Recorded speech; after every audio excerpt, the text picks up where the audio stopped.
ایک نوجوان کا رشتہ ہوا، وہ رشتہ ہو گیا، رشتے کے کچھ دن بعد جب وہ دولہا بنانا تو دولہا بننے کے بعد جب وہ سسرال پہنچا تو اس کے چہرے پہ داڑھی تھی۔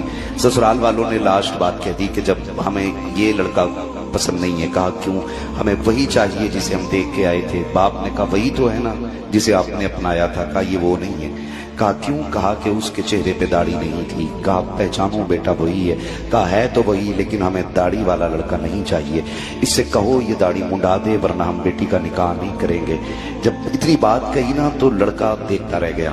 اس نے کہا ابا جی یہ کیا کہہ رہے ہیں؟ کہا بیٹے یہ انکار کر رہے ہیں، اگر داڑھی رہے گی تو نکاح نہیں ہوگا۔ بچے نے کہا بات تیری کیا رائے ہے؟ کہا بیٹے میری عزت کا سوال ہے، داڑھی منڈا دے۔ بچے نے کہا ابا داڑھی منڈا دوں؟ داڑھی منڈا دوں؟ ابا یہ نہیں ہوگا۔ ابا نے کہا بیٹے پھر رکھ لینا، آج تو منڈا دینا، نکاح ہو جائے گا پھر کون روک لے گا، رکھ لینا داڑھی۔ بچے نے کہا یہ نہیں ہو سکتا۔ باپ کو غصہ آیا، اس نے کہا سن تجھے ایک کام کرنا پڑے گا، یا تو تجھے داڑھی منڈانی پڑے گی یا پھر مجھ سے رشتے توڑنے پڑیں گے۔ بڑا مشکل مرحلہ تھا نوجوان بچے کے لیے۔ دولہا بھی بنائے، سامنے دلہن ہے، اور پھر زندگی کا آغاز بھی ہے، اور پھر باپ کی جائیداد اور ایک تنہائی کا سفر بھی ہے۔ بچے نے کہا کچھ موقع دے۔ کہا سوچ لے، جائیداد چاہیے یا پھر میری اولاد یا میرے رشتے ختم کرنے۔